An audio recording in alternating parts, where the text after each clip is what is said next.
আল্লাহু আকবার,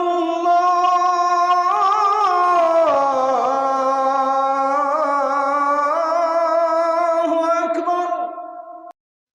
আর পড়াশোনার মতো সময় সুযোগ যার হয়ে ওঠে না, তিনি কত বিষয়ের জ্ঞান যে মিস করে যাবেন তার হিসাব নাই।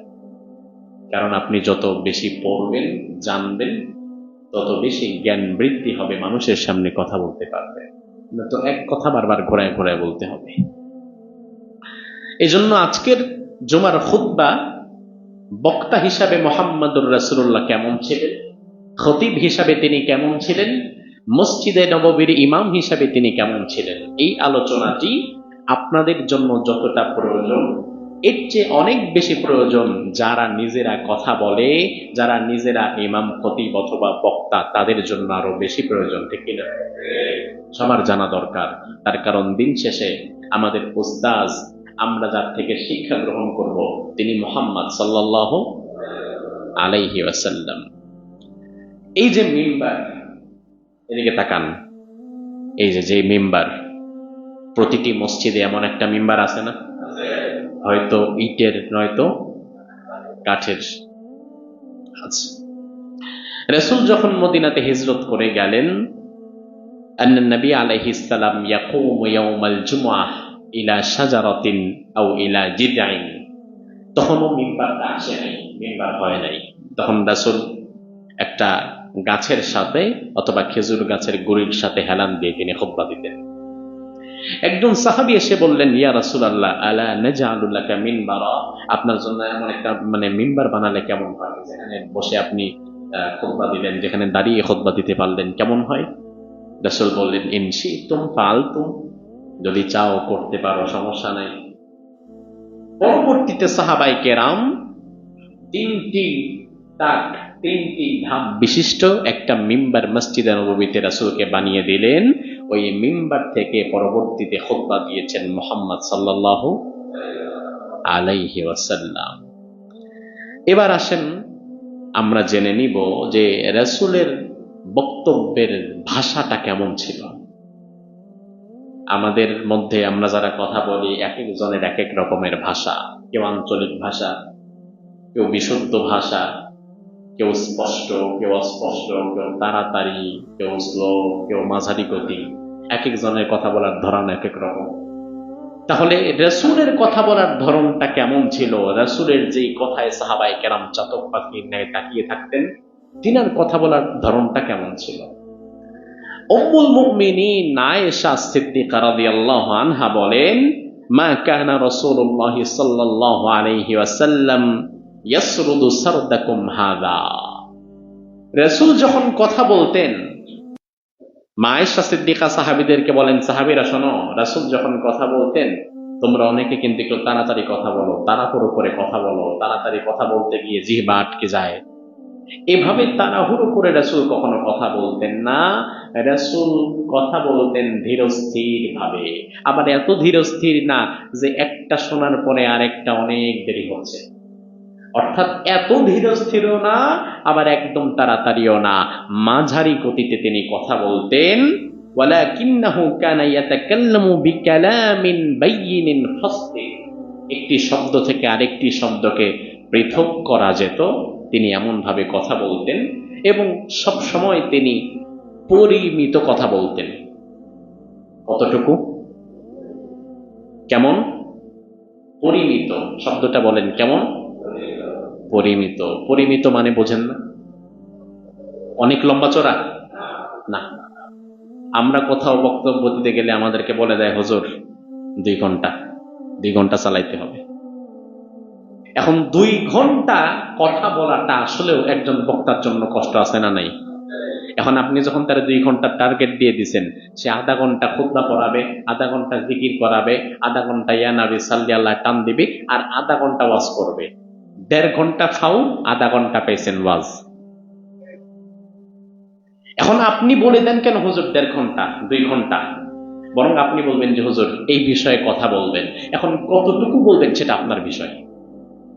40 মিনিট হতে পারে, 1 ঘন্টা হতে পারে, 1 ঘন্টা 20 মিনিট হতে পারে, 1.5 ঘন্টা হতে পারে, আরো কম হতে পারে, কোনো সমস্যা নাই।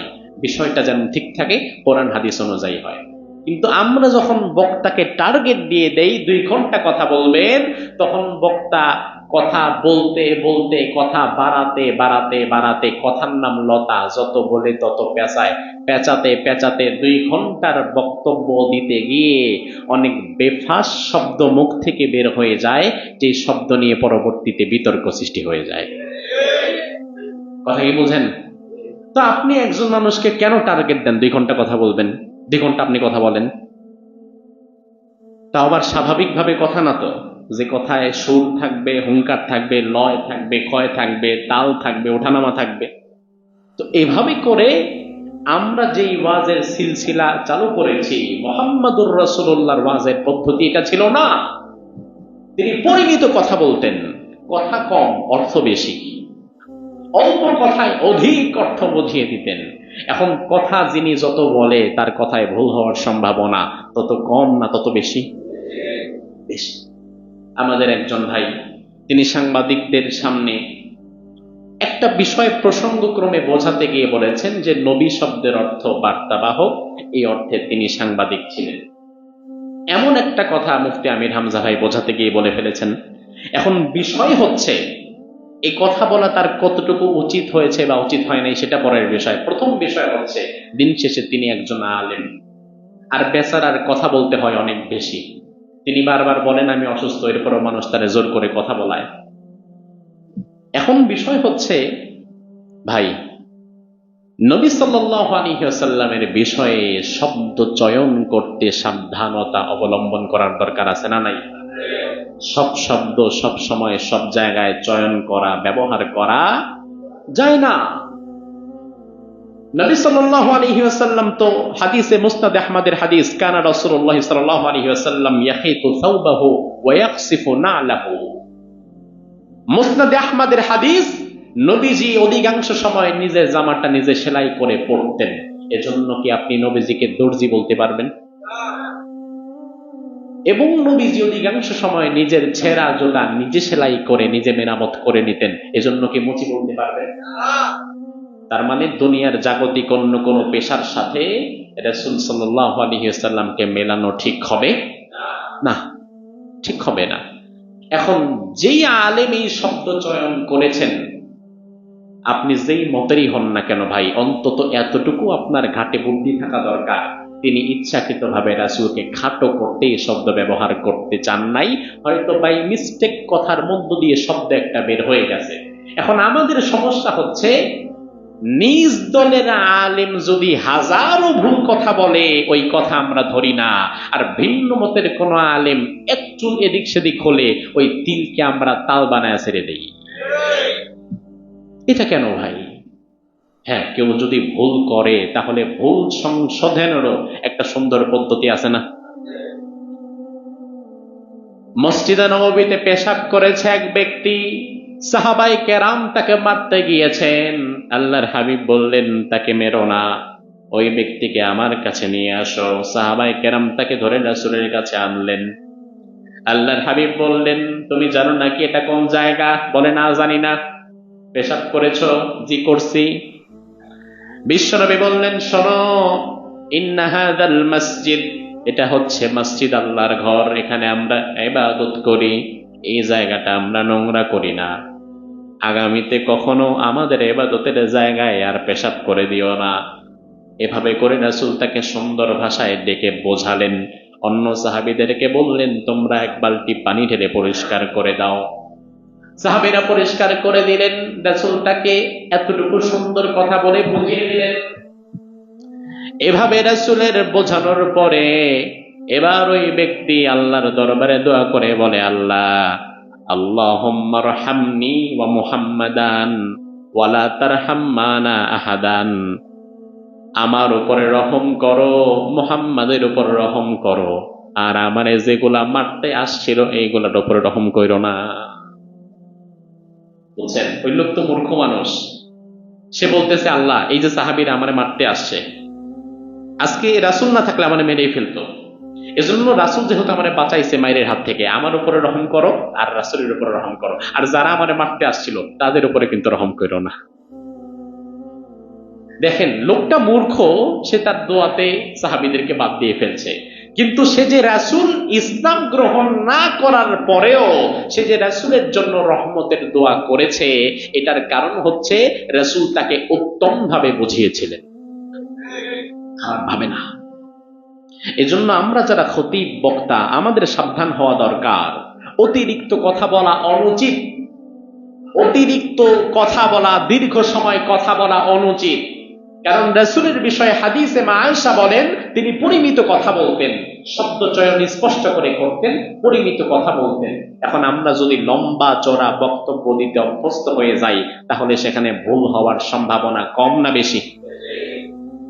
এজন্য আমার ভাইয়েরা, আমরা যারা কথা বলি, মেহেরবানি করে এমন কথা বলবো না যার দ্বারা বিতর্কের সৃষ্টি হতে পারে।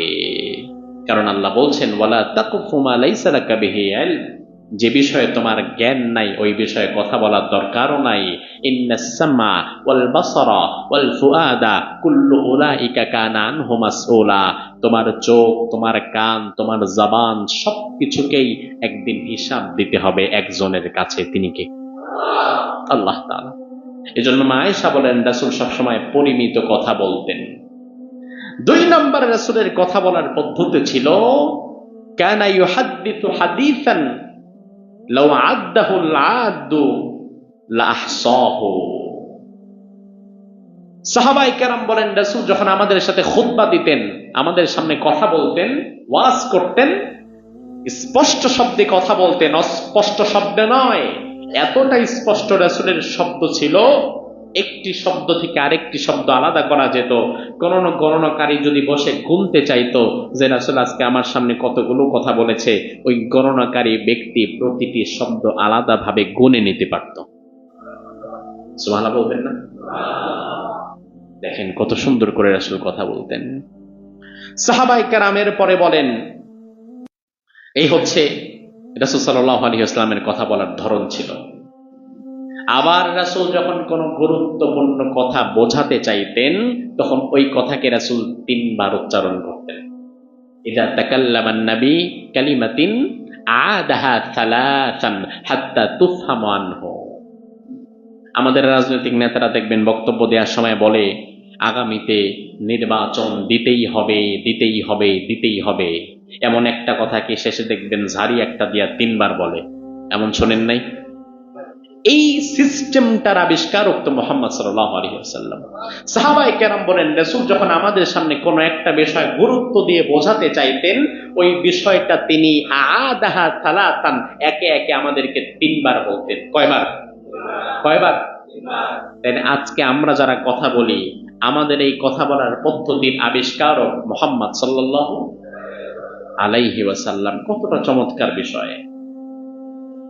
এরপরে সাহাবায়ে কেরাম বলেন, মা খাতাবানা রাসূলুল্লাহ সাল্লাল্লাহু আলাইহি ওয়াসাল্লাম ইল্লা আশারা বিসাব্বাবাতিহি। রাসূল যখন আমাদের সামনে কথা বলতেন, খুতবা দিতেন, ওয়াজ করতেন, তখন রাসূল অধিকাংশ সময় তার সাব্বাবা, এই তর্জনী আঙ্গুলটাকে নাড়িয়ে নাড়িয়ে কথা বলতেন। অর্থাৎ রাসূল শুধু মুখে কথা বলেছেন এমনটি নয়, রাসূলের কথা বলার সাথে সাথে তার হাতও সমানভাবে নড়েছে। এটাকে বলা হয় বডি ল্যাঙ্গুয়েজ। কি বডি ল্যাঙ্গুয়েজ? আপনি যখন কারোর সাথে কথা বলবেন, একটা বিষয় বোঝাতে গিয়ে, এই যে আমি কথা বলছি, কথা তো বলতেছি মুখে, কিন্তু মুখের সাথে হাত নড়ে না? নড়ে কিনা? নড়ে। এখন বিষয় যদি এমন হয়, আপনি মানুষকে কোনো একটা বিষয় বোঝাতে এসেছেন, আপনি ফাজাইলে আমল করার মতো পুরাটা একদমই নিচের দিকে তাকায় পড়ে গেছেন, তাহলে ওই কথায় মানুষ খুব একটা আকর্ষণ ফিল করবে না, শুনতেও বোরিং ফিল করবে, মনোযোগ আসবে না। কিন্তু আপনি যদি আপনার শ্রোতার সাথে আই কন্ট্যাক্ট করেন, তার দিকে তাকান, হাত নাড়ান তাকে বোঝাবার সময়, তাহলে এই আপনার বডি ল্যাঙ্গুয়েজটা শ্রোতার ভেতরে আরো বেশি প্রভাব বিস্তার করবে। ঠিক কিনা? তাহলে এই বিষয়টায় রাসূল দেখিয়ে গিয়েছেন। তিনি হাত নাড়িয়ে নাড়িয়ে সাহাবাদেরকে বোঝাতেন, সাহাবীদেরকে কথা বলা শেখাতেন। আমি গত মাসে যখন মালয়েশিয়াতে ছিলাম, মাগরিবের পরে মসজিদ আল ইমাম আল বুখারী, ওই মসজিদে মাগরিবের নামাজ আদায় করলাম। মাগরিবের পরপরেই একজন শায়েখ এলে তিনি এরকম একটা টেবিলে বসে, আমরা যেমন সোমবারে দারসুল কোরআনের একটা প্রোগ্রাম করি, সেখানে আবার প্রতিদিনই এমন হয়। একজন শায়েখ এলেন, একটা টেবিল, চেয়ার, তিনি কোরআনে কারিম থেকে 1 ঘন্টা উপস্থিত যারা ছিল তাদেরকে কথা শোনাচ্ছিলেন। আমি 1 ঘন্টা মালয়েশিয়ার ওই মসজিদে বসে তার বক্তব্যটা খুব মনোযোগ সহকারে শুনতে চেষ্টা করলাম, শুনলাম। আমাকে পাশ থেকে এক বাংলাদেশি প্রবাসী ভাই হেসে জিজ্ঞেস করলো যে, হুজুর আপনি যে এত মনোযোগ দিয়ে শুনতেছেন, আপনি কি কিছু বুঝতেছেন তার কথা? তার কারণ তার ভাষা তো মালয় ভাষা। আমি বললাম, না, আমি কিছুই বুঝতেছি না। হ্যাঁ, বুঝতেছি, যখন কোরআনের একটা আয়াত পড়তেছে তখন বুঝতেছি যে এই বিষয় তাহলে কথা বলতেছে, অথবা হাদিস বললে বুঝতেছি তাহলে ওই হাদিসের বিষয় হয়তো কথা বলতেছে। এছাড়া তার কোনো কথাই আমি বুঝতে পারছি না। তাহলে এত মনোযোগ দিয়ে আপনি শুনতেছেন কেন? আমি বললাম, তার কারণ হচ্ছে সে বারবার আমার দিকে তাকাচ্ছে, কথা বলার সময় হাত নাড়াচ্ছে, তার বডি ল্যাঙ্গুয়েজটা আমাকে অ্যাট্রাক্ট করছে। এছাড়া তার কথাটা আমি খুব একটা ভালো বুঝতে পারছি না। তো এই জন্য রাসূল সাল্লাল্লাহু আলাইহি ওয়াসাল্লাম যখন কথা বলতেন তখন কথা বলার সাথে সাথে তিনি তার বডি ল্যাঙ্গুয়েজটা ব্যবহার করতেন। এতে সাহাবায়ে কেরামের বুঝতে আরো সহজ হতো। সুবহানাল্লাহ। এরপরে রাসূল সাল্লাল্লাহু আলাইহি ওয়াসাল্লাম তিনার বক্তৃতার সবচেয়ে আকর্ষণীয় চমৎকার বিষয়টি ছিল, তিনি গদ বাঁধা কথা বলতেন না, বরং কথার মাঝে একটু গ্যাপ দিয়ে যে প্রসঙ্গে কথা বলেছেন ওই প্রসঙ্গে একটা উদাহরণ দিতেন, উদাহরণ দিয়ে এরপরে বোঝাতেন। আচ্ছা, এই যে আমাদের মসজিদে ধরেন 1000 মুসল্লি, 1000 মুসল্লির প্রত্যেকের কথা বোঝার ক্ষমতা এক না ভিন্ন? এক না ভিন্ন? কেউ একবার ধাক্কা দিলে বোঝে, কেউ 2 বারে বোঝে, কেউ 3 বারেও বোঝে না, এমন মানুষ আছে না নাই? কিন্তু মজার বিষয় হচ্ছে, আপনি যখন তার জীবনের সাথে সংশ্লিষ্ট কোনো একটা প্রসঙ্গ টেনে উদাহরণ দিয়ে বোঝাবেন তখন কিন্তু ব্যাককলও বুঝবে। কথা কি ঠিক কিনা? এইভাবে রাসূল উদাহরণ দিয়ে বোঝাতেন ক্ষেত্র বিশেষ। কেমন উদাহরণ দিতেন এখন সেটা হাদিস থেকে দেখেন। সহিহ মুসলিমের হাদিস, আল্লাহর হাবিব সাল্লাল্লাহু আলাইহি ওয়াসাল্লাম একদিন সাহাবীদের নিয়ে বাজারে প্রবেশ করলেন। কোথায়? বাজারে প্রবেশ করলেন সাহাবীদেরকে নিয়ে। বাজারে যাওয়ার পরে দেখলেন বাজারের এক কোনায় একটা মরা ছাগল পড়ে আছে। যেই ছাগলটা শুধু মরাই না, মরা পচা দুর্গন্ধ, আবার একটা কানও কাটা। স্বাভাবিকত ছাগলের কান কয়টা? এখন একটা কাটা। স্বাভাবিকত যে ছাগলটা জীবিত, ওই ছাগলেরও যদি কান একটা কাটা থাকে তাহলে কোরবানির বাজারে তার দাম থাকে, মূল্য কি বাড়ে না কমে? কমে যায়। আল্লাহর হাবিব সাল্লাল্লাহু আলাইহি ওয়াসাল্লাম সাহাবীদেরকে বললেন, সাহাবীরা, আইয়ুকুম ইউহিব্বু আন ইয়াকুনা হাযা লাহু বিদিরহামিন। ও সাহাবীরা, এই মরা কানকাটা ছাগল তোমাদের সামনে যেটা পড়ে আছে, একটা দিরহাম দিয়ে এই ছাগলটা তোমাদের মধ্য থেকে কে কিনবা? হাত তুলো। সাহাবায়ে কেরাম বলে, ইয়া রাসূলুল্লাহ, 1 দিরহাম তো ভালো, মাগনা দিলেও তো নিব না। একে তো কান কাটা, জীবিত থাকলেও তো এটা কান কাটা ছিল, ত্রুটিযুক্ত ছিল, নিতাম না। একে তো কান কাটা, এরপরে আবার মরা, দুর্গন্ধ, এটারে 1 দিরহাম তো দূরের কথা, মাগনা দিলেও তো আমরা নেব না। আল্লাহর হাবিব বললেন, তার মানে তোমাদের কাছে ছাগলের কোনো দাম নাই? বলে, না। এবার বিশ্বনবী বললেন, ও সাহাবীরা শুনে নাও, দুনিয়াটাও হচ্ছে আল্লাহর কাছে এমন, দুনিয়াটা আল্লাহর কাছে এমন, আদ-দুনিয়া আহওয়ানু আলাল্লাহি মিন হাদা আলাইকুম। এই কান কাটা মরা ছাগল তোমাদের কাছে যতটা মূল্যহীন, পুরা দুনিয়াটা আল্লাহর কাছে তার চেয়ে বেশি মূল্যহীন। সুবহানাল্লাহ কয় না? আহারে, আমার বোঝানোর ধরন ভালো না, আমি ভালো বোঝাতে পারি না, কিন্তু মুহাম্মদুর রাসূলুল্লাহর বোঝানোর ধরন কি ভালো না? তাহলে সুবহানাল্লাহ বলতে সমস্যা কি আপনার? আরে আমার ওয়াজে খুশি হয়ে সুবহানাল্লাহ বলতে হবে না, কিন্তু রাসূল যে ওয়াজটা করলেন সাহাবীদেরকে 1 মিনিটের মধ্যে, আরে কান কাটা মৃত ছাগল দিয়ে তিনি কি চমৎকার একটা বিষয় বুঝিয়ে দিলেন। সুবহানাল্লাহ বলবেন না? এজন্যই আল্লাহর হাবিব বলেন, ও আমার সাহাবীরা শুনে নাও, লাউ কানাতিদ দুনিয়া তাদিলু ইনদাল্লাহি জানাহা বাউদা মা সাকা কাফিরাম মিনহা শারবাতা মা। এই গোটা দুনিয়ার দাম যদি আল্লাহর কাছে একটা মশার ডানা পরিমাণ হতো, তাহলে আল্লাহ তাআলা দুনিয়ার কোনো কাফেরকে এক ফোঁটা পানিও পান করতে দিতেন না। দুনিয়ার কাফেরেরা এত নিয়ামত পাওয়ার কারণ হচ্ছে দুনিয়াটার দাম আল্লাহর কাছে মশার পাখার সমানও হয় নাই। দুনিয়ার কোনো দাম আল্লাহর কাছে নাই। আল্লাহর কাছে দাম হচ্ছে ইমানদারের। ইমানদার আছে, দুনিয়া টিকে আছে। ইমানদার যেদিন দুনিয়াতে আর থাকবে না, সেদিন দুনিয়াটাও থাকবে না। তাহলে দাম কি দুনিয়ার না ইমানদারের? ইমানদারের দাম। এভাবে রাসূল উদাহরণ দিয়ে বোঝাতেন। আবার আবু হুরায়রা রাদিয়াল্লাহু আনহু থেকে বর্ণিত, রাসূল বলেন, সাহাবায়ে কেরামদেরকে একদিন বললেন, ও সাহাবীরা, ইন্নামা মাসালি ওয়া মাসালুকুম কামাসালি রাজুলিন আওকাদা নারা। তোমাদের আর আমার একটা উদাহরণ শুনবা, শুনে নাও। সাহাবীরা মনোযোগ সহকারে শুনতে লাগলেন। রাসূল উদাহরণ দিয়ে বোঝাবেন। আপনাদের মনোযোগ আছে? আল্লাহর হাবিব বললেন, কামাসালি রাজুলিন আওকাদা নারা। এক ব্যক্তি জঙ্গলের মধ্যে আগুন জ্বালালো। এখন অন্ধকারের মধ্যে যদি আলোর দেখা পাওয়া যায়, সেখানে কিছু পোকামাকড় জমে কি জমে না? রাসূল বলেন, এক ব্যক্তি এমন আগুন জ্বালালো, ওই আগুনের কাছে কীট পতঙ্গ পোকামাকড় এসে হামলে পড়ে যাচ্ছে, আগুনের ভেতরে পড়ে যাচ্ছে। যে ব্যক্তি আগুন জ্বালালো সে ব্যক্তি বারবার পোকামাকড় গুলোকে তাড়িয়ে দিচ্ছে, সরিয়ে দিচ্ছে। শীতকালে দেখবেন লাইট জ্বললে লাইটের পাশে পোকা গুড় গুড় করে। রাসূল বলেন, ওই ব্যক্তি আগুন জ্বালানোর পরে পোকামাকড় গুলো এসে এসে উড়ে কন্ট্রোল করতে না পেরে আগুনের ভেতরে পড়ে যাচ্ছে। যে ব্যক্তি আগুন জ্বালালো, আগুনের মালিক বারবার আগুন থেকে এই পোকাগুলোকে তাড়িয়ে তাড়িয়ে সরিয়ে দিচ্ছে। পোকাগুলো তার হাত থেকে সরে আবার আইসা আগুনের মধ্যে ঝাঁপ দিচ্ছে। তোমরা আর আমি নবীও তেমন হয়ে গিয়েছি। জাহান্নামের আগুন থেকে আমি তোমাদের ধাক্কায় বাঁচাতে চাচ্ছি। তোমাদের মধ্যে অনেকেই আমার কথা না শুনে আমার হাত থেকে ছুটে ওই পোকাদের মতো জাহান্নামের আগুনের মধ্যে ঢুকে যাচ্ছে। আরে এতটা চমৎকার উদাহরণ কিভাবে তিনি দিতেন! সুবহানাল্লাহ।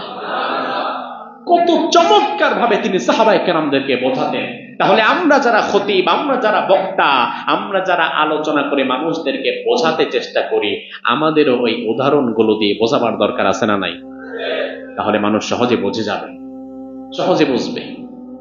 অনেক জায়গায় আমাকে বলে, হুজুর এত সুন্দর আলোচনা আপনি করছেন, এই বিষয়ে যে কথা বলছেন এটা কোন কিতাব থেকে পাইছেন? মানে এই 1-1.5 ঘন্টা আলোচনার জন্য আপনি কোন কিতাব পড়েছেন? আরে ভাই, 1 ঘন্টা 1.5 ঘন্টার আলোচনার জন্য একটা কিতাব না, অসংখ্য কিতাব থেকে পড়তে হয়। কিন্তু দিন শেষে বিষয় হচ্ছে রাসূল যেভাবে আলোচনা করেছেন, মানুষকে বুঝিয়েছেন, আপনি যদি ওটা ফলো করতে পারেন তাহলে আপনি সফল হবেন। অন্য কাউকে ফলো করার দরকার নাই। আপনি দেখেন যে রাসূলের কথা বলার ধর্ম, বোঝাবার পদ্ধতি কেমন ছিল, ঠিক কিনা? এরপরে রাসূল সাল্লাল্লাহু আলাইহি ওয়াসাল্লামের বক্তব্যের আরেকটা ধরন ছিল, তিনি মাঝে মাঝে সাহাবায়ে কেরামদেরকে এই হৃদয়স্পর্শী ভাষায় কথা বলতেন। এমন কথা বলতেন যার দ্বারা সাহাবায়ে কেরাম কাঁদতে কাঁদতে বেকারার হয়ে যেত। মসজিদের মিম্বার থেকে এভাবে কথা বলতেন। সাহাবায়ে কেরাম বলেন, ওয়াযানা রাসূলুল্লাহ সাল্লাল্লাহু আলাইহি ওয়াসাল্লাম মাউইযাতান বালিগা। একদিন বিশ্বনবী এমন একটা ওয়াজ আমাদেরকে করলেন, ওয়াজিলাত মিনহাল কুলুব ওয়া যারাফাত মিনহাল উয়ুন। তার কথা শুনে আমাদের অন্তরগুলো ভেঙে চুরমার হয়ে গেল, অন্তর বিগলিত হলো, অশ্রুসিক্ত হলো, আমরা কাঁদতে থাকলাম। আমরা রাসূলকে জিজ্ঞেস করলাম, ইয়া রাসূলাল্লাহ, কাআন্নাহা মাউইযাতুল মুওয়াদ্দিআ। এত মর্মস্পর্শী ভাষায় আপনি খুতবা দিলেন, মনে হচ্ছিল এটা মনে হয় আপনার সাথে আমাদের বিদায়ী সাক্ষাৎ। ধরেন কবরের প্রসঙ্গে আলোচনা হচ্ছে, জাহান্নামের প্রসঙ্গে আলোচনা হচ্ছে, মৃত্যুর প্রসঙ্গে আলোচনা হচ্ছে, তখন ভাষাটা অটোমেটিক্যালি নরম হয়ে যাবে। হৃদয়স্পর্শী একটা ভাষা সেখানে চলে আসবে, যেটা রাসূল করতেন। জুমার খুতবায় রাসূল মাঝে মাঝে অন্তর নিংড়ানো ভাষা ব্যবহার করতেন, হৃদয়স্পর্শী ভাষায় কথা বলতেন, সাহাবায়ে কেরাম কাঁদতে থাকতেন। তাহলে এবার আপনি বলবেন যে হুজুর, তাহলে আপনারা অনেকে যে মাঝে মাঝে আবার গরম হয়ে যান, অহংকার টঙ্কার দেন, তো এটা কি রাসূলের আদর্শের মধ্যে আছে না? আপনাদের কি মনে হয় আছে কি নাই? তাইলে রাসূল যেভাবে একই মিম্বার থেকে মুহাম্মাদুর রাসূলুল্লাহ কখনো কখনো সাহাবায়ে কেরামকে মাউইযাতান বালিগা ওয়াজিদাত মিনহাল কুলুব গারাফাত মিনহাল উয়ুন এমন খুতবা দিয়েছেন, সাহাবায়ে কেরামের অন্তর নরম হয়ে গিয়েছে, চোখ থেকে অঝোরধারায় অশ্রু ঝরেছে, এমন খুতবাও দিয়েছেন। আবার কখনো কখনো এই মিম্বার থেকে মুহাম্মাদুর রাসূলুল্লাহ বজ্রকণ্ঠে হুঙ্কারও দিয়েছেন, নাকি দেন নাই? দিয়েছেন কিনা? দিয়েছেন। হাদিস দেখেন, সাহাবায়ে কেরাম বলেন, কানা রাসূলুল্লাহ সাল্লাল্লাহু আলাইহি ওয়াসাল্লাম ইদা খাতাবা, যখন রাসূল খুতবা দিতেন মাঝে মাঝে অবস্থা এমন হতো, তাহমাররাত আইনা, তার চেহারা রাগে লাল হয়ে যেত, ওয়া আলা সাউতু, তার কণ্ঠের আওয়াজ উঁচু হয়ে যেত, ওয়াস্তাদ্দা গাযাবু, তিনি এমন রাগান্বিত থাকতেন আমরা ভয় পেয়ে যেতাম, এমন অবস্থা সৃষ্টি হতো, কান্নাহু মুনদিরু জাইশ, যেন মনে হতো জিহাদের ময়দানে কমান্ডার ইন চিফ তার সেনাবাহিনীদেরকে আদেশ দিচ্ছেন। এমন ভাবে তিনি এই খুতবার মেম্বার থেকে বজ্রকণ্ঠে খুতবা দিতেন, অন্যের বিরুদ্ধে কথা বলতেন। তার কারণ সব বিষয়ে নরম ভাষা মানায়। যেমন গত শনিবারে নর্থ সাউথ ইউনিভার্সিটিতে একটা ঘটনা ঘটে গেছে, আপনারা জানেন। কুলাঙ্গার অপূর্ব পাল নর্থ সাউথ ইউনিভার্সিটির ভেতরে কোরআনে কারিম হাতে নিয়ে কোরআনে কারিমের পৃষ্ঠাগুলো একটা একটা করে ছিঁড়ে এগুলো পায়ের নিচে ফেলে এরপরে পিষে ফেলেছে, এমন একটা ভিডিও আপনারা দেখছেন কিনা? এখন এই প্রসঙ্গে যদি আমাকে কথা বলতে হয়, তাহলে এই প্রসঙ্গের কথা আপনার বিবেক কি বলে? এই প্রসঙ্গের কথা কি নরম হবে না গরম হবে? তাহলে সব বিষয়ে কি নরম মানায়? সব বিষয়ে নরম বক্তব্য মানায় না। যখন নরম তখন নরম, যখন গরম তখন। তবে প্রসঙ্গক্রমে যেহেতু চলে আসলো আবার, এজন্য আমরা বলতে চাই, গত শনিবারের ঘটনা, তার মানে আজকে প্রায় এক সপ্তাহ পার হয়ে গেছে। গত শনিবারে নর্থ সাউথ বিশ্ববিদ্যালয়ে যেই কুলাঙ্গার কোরআনের পাতা ছিঁড়ে পা দিয়ে ওই পাতা পিষেছে, ওই পা তার দেহের সাথে আমরা আর দেখতে চাই না। যেই পা কোরআনের পৃষ্ঠার উপরে পাড়া দিতে পারে, ওই পা বাংলার জমিনে আর থাকতে পারে না। কি আশ্চর্য বিষয়! তাকে যখন ধরা হলো, প্রশাসন এবার বলল সে আসলে পাগল, মানসিক ভারসাম্যহীন, মাথা মোতা ঠিক নাই। বাদ দেন, বিষয় হচ্ছে পাগল মানসিক ভারসাম্যহীন নর্থ সাউথ ইউনিভার্সিটির থার্ড ইয়ারে কিভাবে পড়ে? ভালো করে বোঝেন, পাগলের জায়গা কি ইউনিভার্সিটি নাকি পাবনা? এরপরেও ভার্সিটিতে গেল কেমনে? তার মানে তারে যারা সেখানে পড়ায় এরাও নয়তো পাগল আপনি রাখছেন কিভাবে যে আপনার এখানে 8টা সেমিস্টার পর্যন্ত পড়ে ফেলছে, থার্ড ইয়ারে পড়তেছে। পাগল বাইবেল চিনল না, গীতা চিনল না, মহাভারত চিনল না, পাগল শুধু কোরআন চিনল। তার মানে এটা জাতে মাতাল তালে, এটা পাগল না। এখন আপনি যদি তাকে পাগল সাব্যস্ত করে তাকে আইনের ফাঁকফোকর দিয়ে বের করে ফেলতে চান, এই নাটক আমরা মানতে পারি না। আমাদের কথা হচ্ছে, এই যদি পাগল হয় আর ছাগল হয়, কি হয়েছে আমরা জানি না, তবে কোরআনের সাথে সে যে বেয়াদবি করেছে, এই পাগলকে ধরে অনতি বিলম্বে তার মৃত্যুদণ্ড কার্যকর করেন, তাহলে বাকি পাগলগুলার মাথাও ঠিক হয়ে যাবে। আমরা তো এমন পাগলামি কয়দিন পরে আরেক নাস্তিক করতে পারে, তখনও তো আবার পাগলামের কথা বলে তাকে পার করে দিবেন।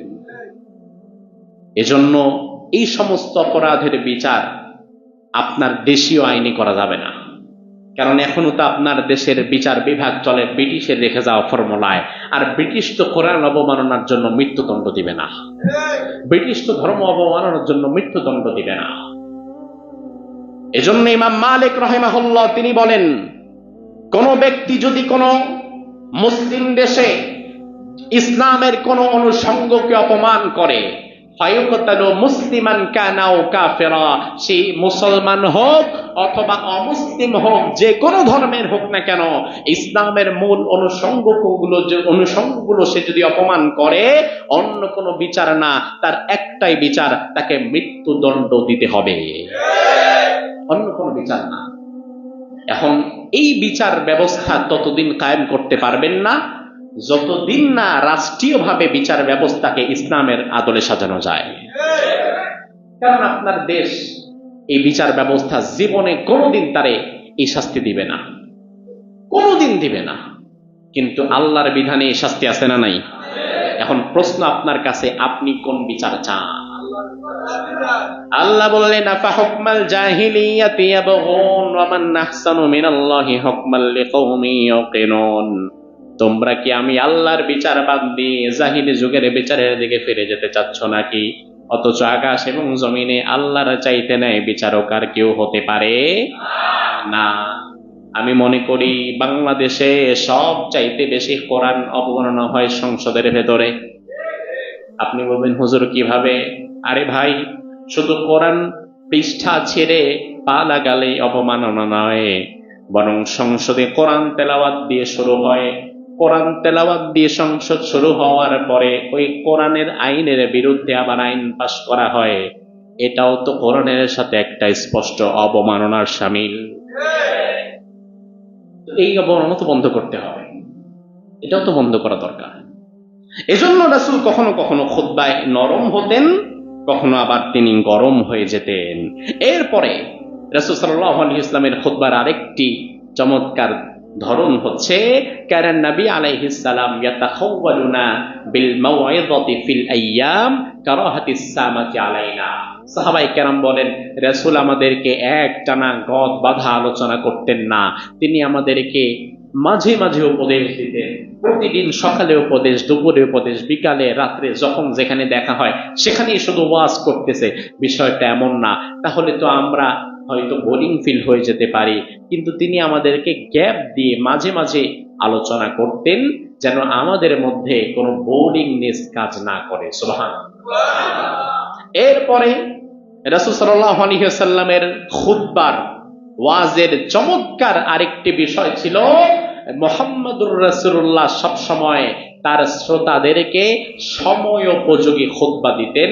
সমসাময়িক যে সমস্যা হতো ওই সমস্যার সমাধান তিনি বের করে দিতেন। এখন আপনি খতিব, আপনি ইমাম, হাজার হাজার মানুষ আপনার আলোচনা শোনার জন্য জুমার দিন আসে। এই মানুষগুলো তাদের ব্যস্ততা ফেলে রেখে আসে।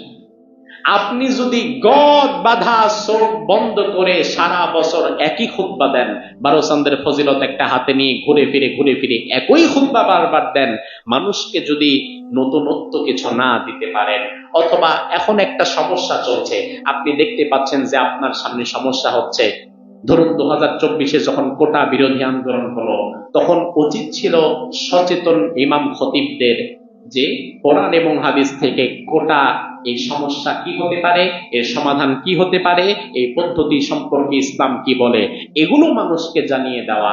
ওই মুহূর্তে এই বিষয়ের খুতবা না দিয়ে আপনি যদি শুধু জিকিরের কথা বলেন, এটা বেমানান।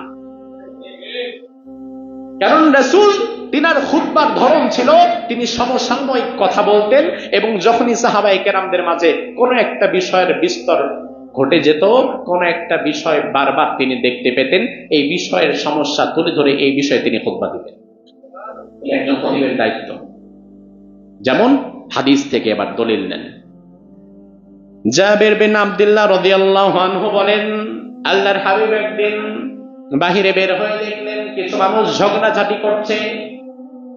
ঝগড়াঝাটি দেখার পরে বিশ্বনবী এবার সেদিন মসজিদে নববীতে যখন দাঁড়ালেন খুতবা দেওয়ার জন্য, তখন আল্লাহর হাবিব কি খুতবা দিলেন দেখেন। খুতবানা রাসূলুল্লাহ সাল্লাল্লাহু আলাইহি ওয়াসাল্লাম বিশ্বনবী ঝগড়াঝাটি দেখার পরে আমাদের সেদিন খুতবা দিলেন, লা তারজিউ বাদি কুফারা ইয়াদরিবু বা'দুকুম রিকাবা বা'দ।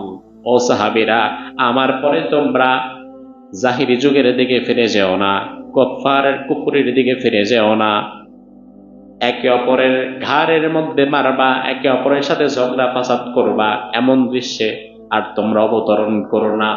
অর্থাৎ রাসূল সেদিন ঝগড়াঝাটি দেখে ইনস্ট্যান্ট সেই বিষয়ে রাসূল খুতবা দিয়েছেন। যেই বিষয়ে যখন সমস্যা দেখেছেন ওই বিষয়ে তৎক্ষণাৎ খুতবা তিনি দিয়েছেন। আবার আল্লাহর হাবিব সাল্লাল্লাহু আলাইহি ওয়াসাল্লাম একদিন জুমার দিন মসজিদে খুতবা দিচ্ছিলেন। আন্না রাজুলান দাখালাল মাসজিদ ইয়াউমাল জুমআহ। রাসূল যখন খুতবা দিচ্ছিলেন এক ব্যক্তি মসজিদে প্রবেশ করলেন।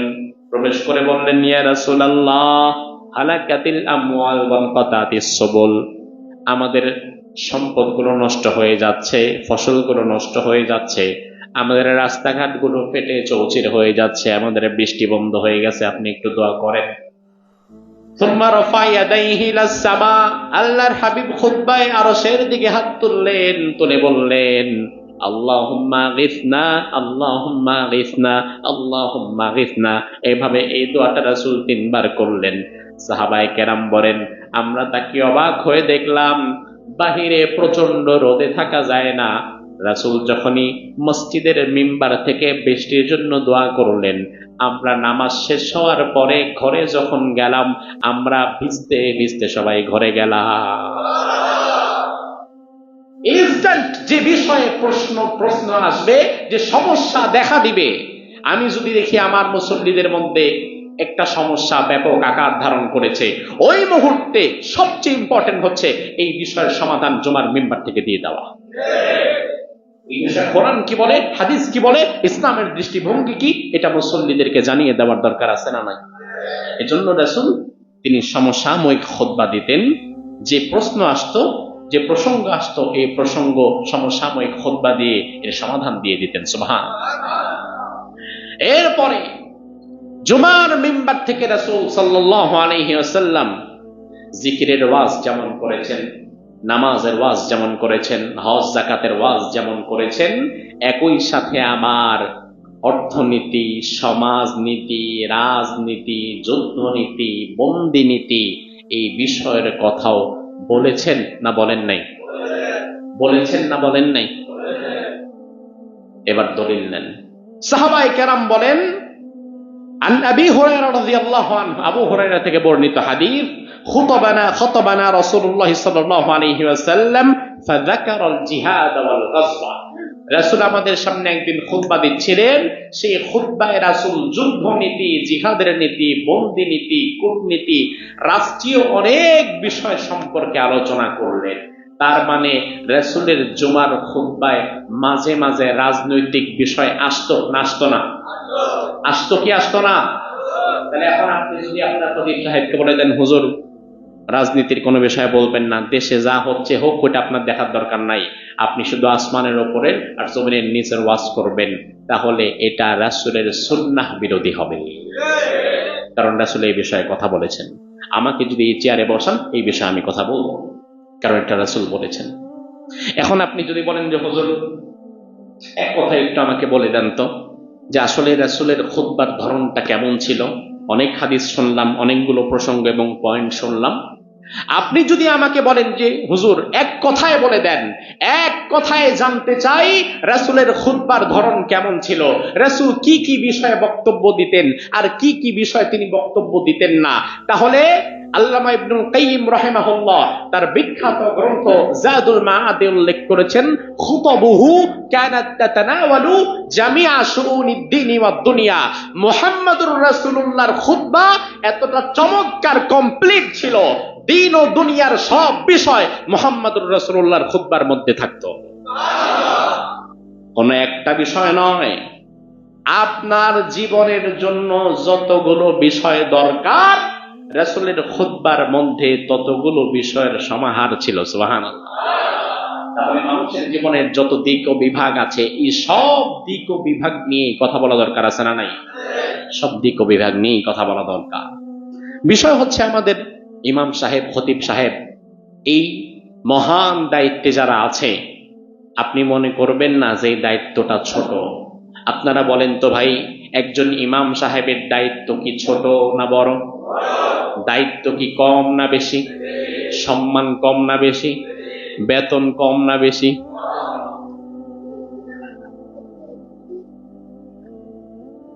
মোতাল্লি সব হাসে।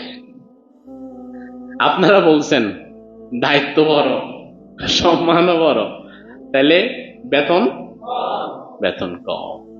আসলে এই বিষয় হচ্ছে, যেই পরিমাণ কষ্ট তারা করে ওই পরিমাণ আশানুরূপ বেতন তাদের হয় না। এটা কষ্টকর বিষয়। এটা কিন্তু সারা বাংলাদেশের অধিকাংশ জায়গার চিত্রটা একই রকম না? একই রকম, কাছাকাছি।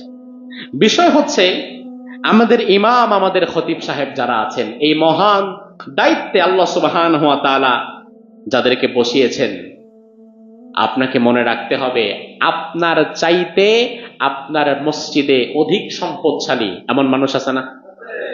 ভালো করে বোঝেন, একজন ইমামের চাইতে অধিক সম্পদশালী তার মুসল্লিদের মধ্যে অনেকে আছে না?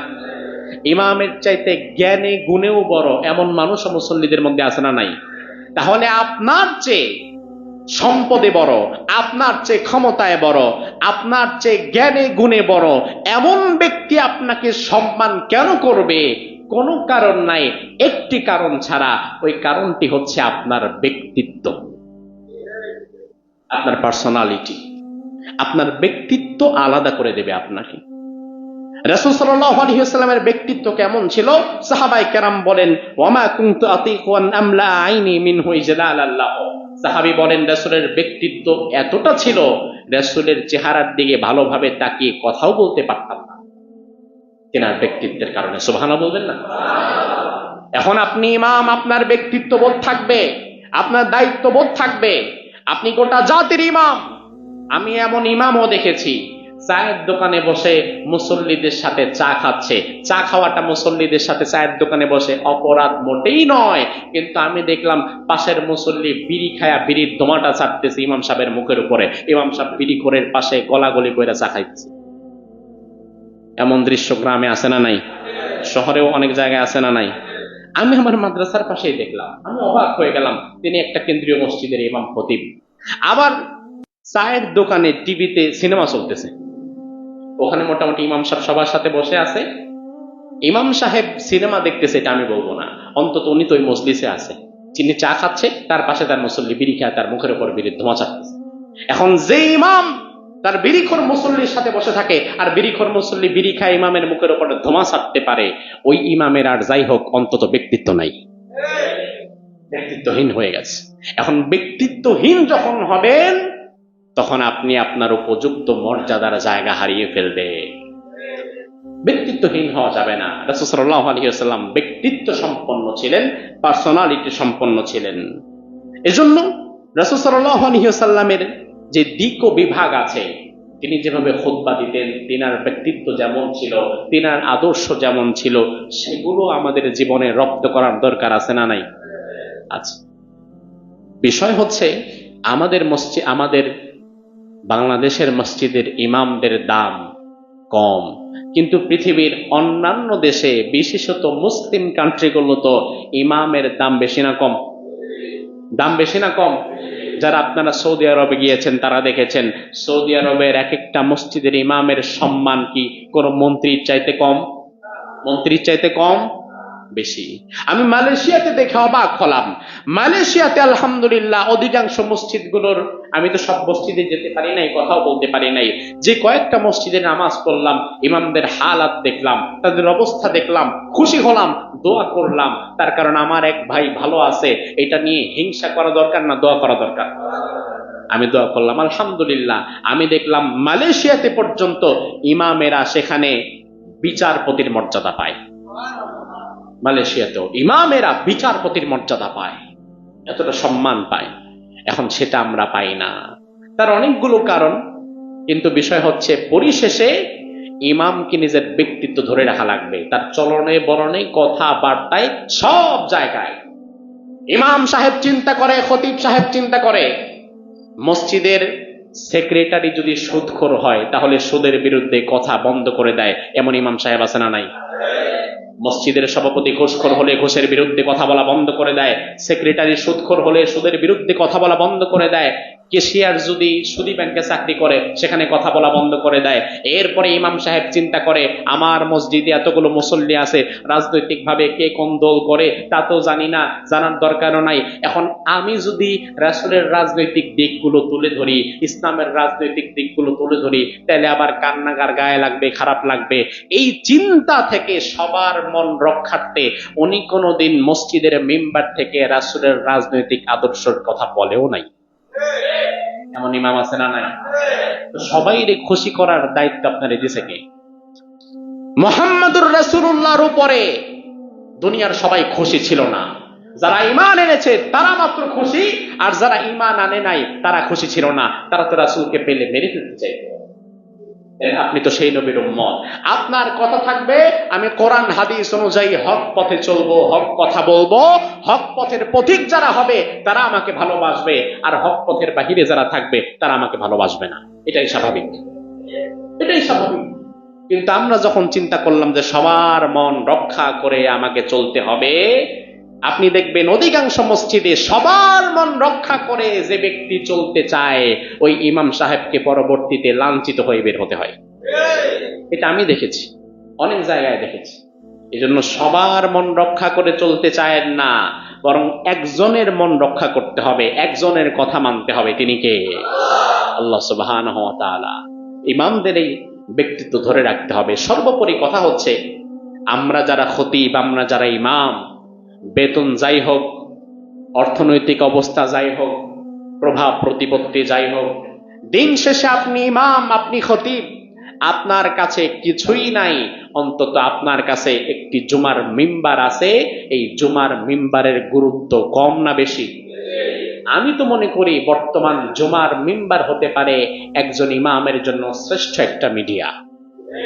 যেমন বিবিসি, সিএনএন সহকারে যে মিডিয়াগুলো আছে, বাংলাদেশেও যেগুলো আছে, এনটিভি, আরটিভি, দেশ টিভি, অমুক টিভি, তমুক টিভি, এই মিডিয়াগুলো স্বাভাবিকতই কখনো একজন ইমামের সাক্ষাৎকার প্রচার করবে না, তার কাছে আসবেও না।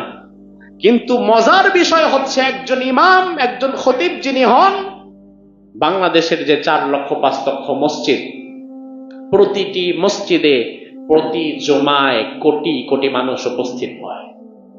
18 কোটি মুসলমানের মধ্য থেকে অন্তত 10 কোটি মুসলমান আজকে জুমার দিন আমাদের সামনে বসে আছে, এবং যে কথা তার ভালো লাগছে সেটাও সে শুনতেছে, যেটা ভালো লাগতেছে না ওটাও সে বসে শুনছে, উঠে যাওয়ার উপায় নাই। এখন আপনার মসজিদের মিম্বার হতে পারে আপনার জন্য শ্রেষ্ঠ একটা মিডিয়া, যদি এটাকে আপনি ব্যবহার করতে পারেন, কোরআন সুন্নাহ অনুযায়ী যদি আপনি বিষয় ভিত্তিক গোছানো বক্তব্য পেশ করতে পারেন, তাহলে 10 কোটি মুসল্লি জুমার দিন আপনার মিডিয়া, আপনার আমার মুখ থেকে দ্বীনের কথা শুনবে, সমাজ সংস্কারের কথা শুনবে। জানলে অবাক হবেন, 10 কোটি বাংলাদেশের কোন চ্যানেলের এক সপ্তাহের সাপ্তাহিক টিআরপিও না। এর চেয়ে বেশি টিআরপি আপনি পাচ্ছেন, আমি পাচ্ছি, আমরা পাচ্ছি। এখন আমরা যদি সকলে এক বাক্যে কথা বলি, সাপোজ হঠাৎ করে ধরুন দ্রব্যমূল্যের ঊর্ধ্বগতি হয়ে গিয়েছে, হঠাৎ করে কালো বাজারি সিন্ডিকেট ব্যবসায়ীরা তাদের পণ্যগুলো গুদামজাত করে বাজারে হুলস্থুল কাণ্ড করে ফেলেছে, ওই মুহূর্তে আমরা 4 লক্ষ মসজিদের ইমাম সাহেবেরা যদি পড়াশোনা করে ব্যবসায়ীদের কি করণীয়, কি করলে তারা জান্নাতি হবে, কি করলে জাহান্নামী হবে, কোন কাজ ব্যবসায় করা যাবে না, কালো বাজারিদের কি পরিণতি, সিন্ডিকেটদের বিরুদ্ধে ইসলাম কি বলেছে, এই বিষয়গুলোতে যদি একটা জমায় 4 লক্ষ মসজিদ থেকে একই সুরে কথা আসে, তাহলে এটা জাতীয় যে কোনো মিডিয়ার চাইতে আরো বেশি প্রভাব বিস্তার করবে, যদি আপনি এটাকে কাজে লাগাতে পারেন। এখন আপনি যদি চিন্তা করেন না, ধর কয়জন আসে, কে শুনে না শুনে আমার কথা, আমি অত পরিচিত কেউ না, আমার এত পড়াশোনা করার দরকারও নাই, এটা ঠিক হবে না। তার কারণ আপনার দায়িত্ব প্রচার করা, কে শুনবে আর কে শুনবে না ওই চিন্তা করার দায়িত্ব আপনার না। আপনি হবেন মুয়াজ্জিনের মতো। মুয়াজ্জিনের দায়িত্ব হচ্ছে শুধু আজান দিয়ে দেওয়া, আজানের পরে মসজিদে মুসল্লি আসলো কি আসলো না এই দায়িত্ব মুয়াজ্জিনের না। গ্রামে গঞ্জে এমন মসজিদ আছে যে মসজিদে আজান হওয়ার পরে ফজরের সময় একজন মুসল্লি আসে না, ইমাম সাহেব নিজেই মুয়াজ্জিন, নিজেই ইমাম, একা একা নামাজ পড়ে এমন মসজিদ ও গ্রামে আছে না নাই? এখনো আছে না নাই? আছে। এখন ওই মুয়াজ্জিন যদি চিন্তা করে, আমি আমার আজানের পরে যেহেতু মুসল্লি আসেই না, শুধু শুধু ফজরের আজান আর দিব না, ঘুমায় থাকবো, আল্লাহ তাআলা কিয়ামতের ময়দানে কিন্তু তারে ধরবে। আল্লাহ ধরে বলবে, মুয়াজ্জিন, তোমার আজানের পরে মুসল্লি আসলো কি আসলো না সেটা দেখার বিষয় তোমার ছিল না, এই বিষয়ে আমি তোমারে ধরতামও না, কিন্তু তুমি যেহেতু আজান দাও নাই, দায়িত্ব পাওয়ার পরে এই বিষয়ে তোমার এখন জবাব দেওয়া লাগবে। অর্থাৎ আপনি হবেন এই পথহারা জাতির মুয়াজ্জিন। আমার বক্তব্য কে শুনলো, কে শুনলো না, কে মানলো না, সে বিষয়ে আল্লাহ তাআলা আমাকে একবার প্রশ্ন করবে না। কিন্তু আমি যদি এই দায়িত্বে বসার পরে গাফিলতি করি, মানুষকে যদি কোরআন হাদিসের উপযুক্ত কথা না শোনাই, তাহলে আল্লাহর কাছে ধরা খাওয়ার সম্ভাবনা আছে না নাই? সম্ভাবনা না নিশ্চয়তা? নিশ্চয়তা। এজন্য রাসূল সাল্লাল্লাহু আলাইহি ওয়াসাল্লাম তিনি যেভাবে মসজিদে নববীর মিম্বার থেকে সমাজ সংস্কারের কথা বলেছেন, জাগতিক সকল বিষয়ে কথা বলেছেন, আল্লামা ইবনুল কাইয়িম রাহিমাহুল্লাহর কথা অনুযায়ী তিনি দ্বীন ও দুনিয়ার সকল দিক ও বিভাগ নিয়ে কথা বলেছেন।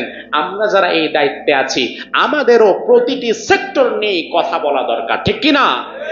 আল্লাহ সুবহানাহু ওয়া তাআলা আমাদের মিম্বারগুলোকে মসজিদে নববীর মিম্বারের মতো কবুল করুক। আমরা বলি আমিন। হাদা মা ইনদি ওয়াল ইলমু